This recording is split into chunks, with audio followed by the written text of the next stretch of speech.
A stern but wise woman. Like the spirit of contemplation, it does not necessarily refer to a person, but to a mode of being. A mode where one is able to discern between phenomena, between feeling and thinking, which may come to clash, become opposed. There's beautiful cloth behind her, behind which are a sea and sky. Both have the same color. They can become intermingled. The sky is the air element connected to swords. The sea is the water element connected to cups. Air, swords, connected to the intellect. Water, cups, connected to feeling. These can come to clash. Maybe one is unsure whether one thinks or feels something. Feelings give rise to thoughts. Thoughts give rise to feelings. We don't always notice how these thoughts and feelings influence us greatly. The way we see nature, the way we experience this backdrop. Nature is the backdrop of our lives, so important, though we may come to forget how important she is. The cloth, simply a backdrop, the backdrop of our lives. This luscious world, exotic and magical, full of contradictions. But the paradox has a purpose. The riddle is key to evolution. Nature subdues us with her awesome multiplicity. So much is here, sometimes too much. Too much that we don't understand. Too much that we can't explain. Too much that taunts us. On the left is a black pillar, on the right a grey one. The grey pillar is a stone sculpture. There's a design carved into the stone. The pillar combines matter and mind. We're able to order the chaos due to our mental capacities. Through our mentality we can transform matter. In Jungian psychology, the left is the sinister, unknown side, referring to the unconscious mind with all of its instincts, which steer our actions, usually in an unseen, unknown way. According to Jung, this symbolism of the left comes from times before humans used toilet paper, and they would wipe their bottoms with their left hand.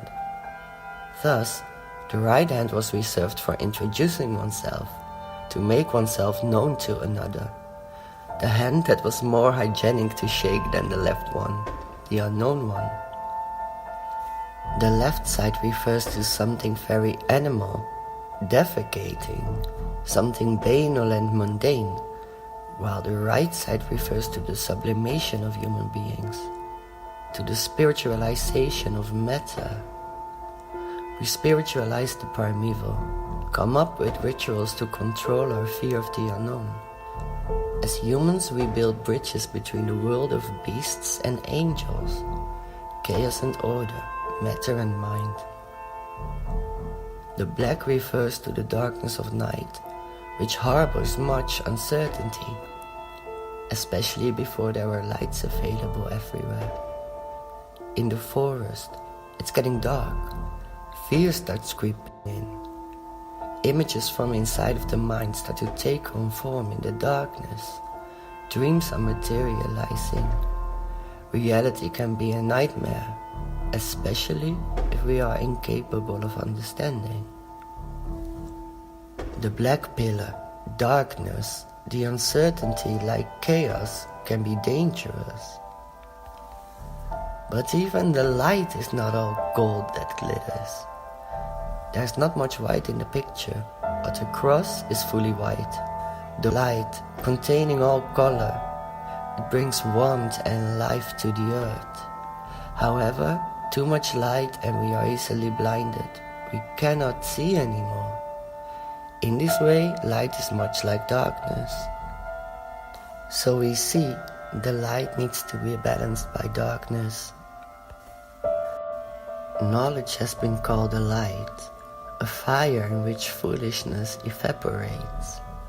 However, if there is only insight, but no emotional understanding of the insight, this can be dangerous too.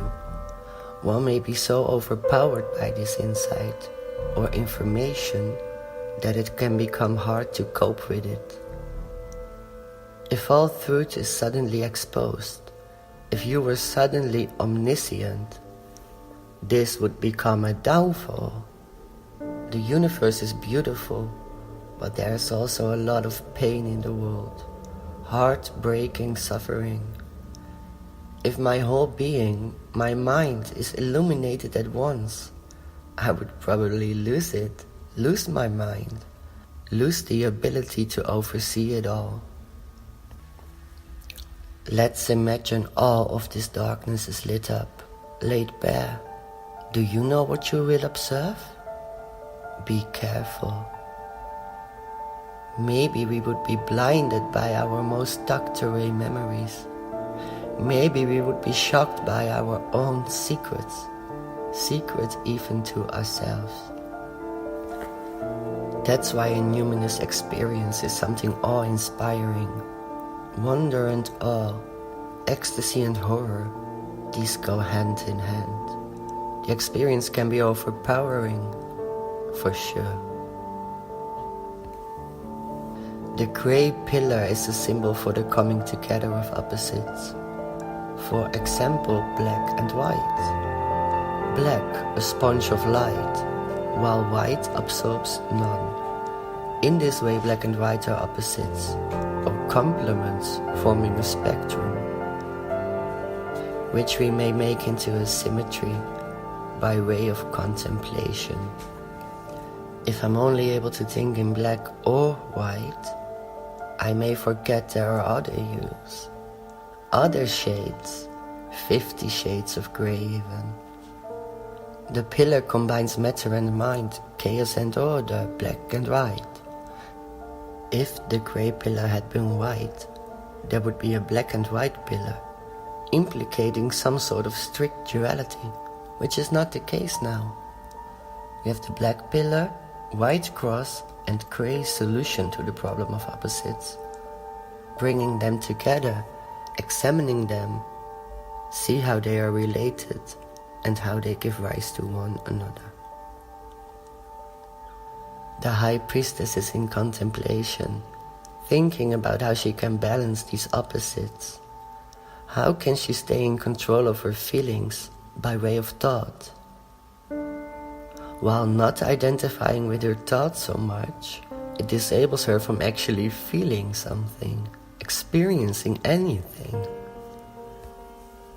Somehow she keeps her thoughts in check, not being overwhelmed by them. Somehow she keeps her feelings in check, not being overwhelmed by them.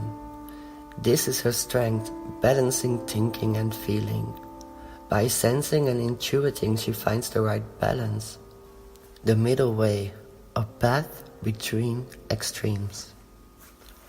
A center point between two domains, the material with all of its feelings, and the mental with its thought and intellect. The priestess is between both worlds, meditating, contemplating the opposites. Yet she remains unmoved, centered, balanced, collected. She's not tempted to move to the left nor the right, not the front, but not the back either. No, she does not even want to go up or down. She's stationary, seated on her philosophical stone, a humble throne, the earth her temple, mind her sanctuary. In her hand is a scripture which reads Torah, the law, referring to the balance here on earth, where conditions are favorable, enabling life to exist, a cosmic order, like the music of the Swiss. The books, her knowledge. This enables the priestess to observe coherently. Because she has knowledge, she understands things a little better. It's not just chaos that she perceives, there's order to her perceptions. It's a system, a composition, again like the music of the spheres. On her head is the crown of day and night.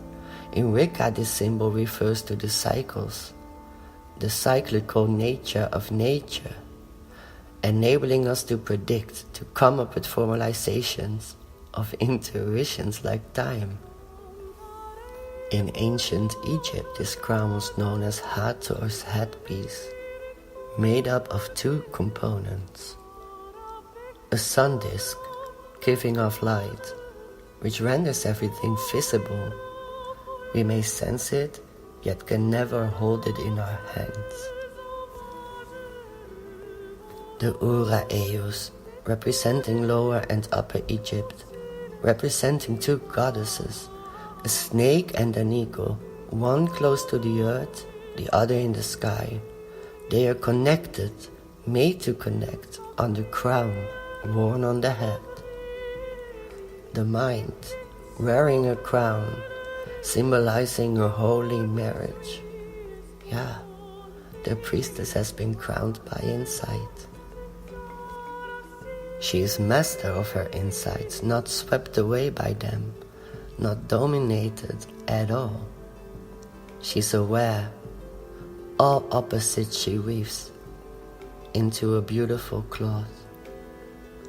She projects this unity onto the world and it becomes full of wonder.